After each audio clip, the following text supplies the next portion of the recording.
Kaya ito lang mga kababayan, huwag kayo masyadong mag-expect na kung baka nasa isang lugar na kayo, okay, nakikampante na kayo doon, tapos biglang may darating na ganyan, madidepress kayo. Sa totoo lang talagang madidepress kayo, may stress kayo, madidepress kayo, kasi mahirap mabully dito sa UK.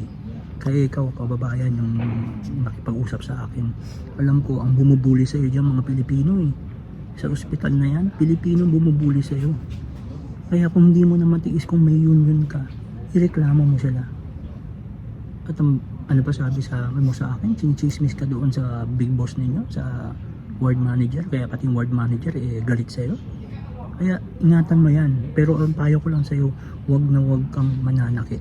Kahit gaano pa katindi ang bully sa'yo, tumalikod ka na lang. Wag kang manakit, wag kang manigaw, lalo na pag nandun ka sa ward, huwag mong gagawin yun.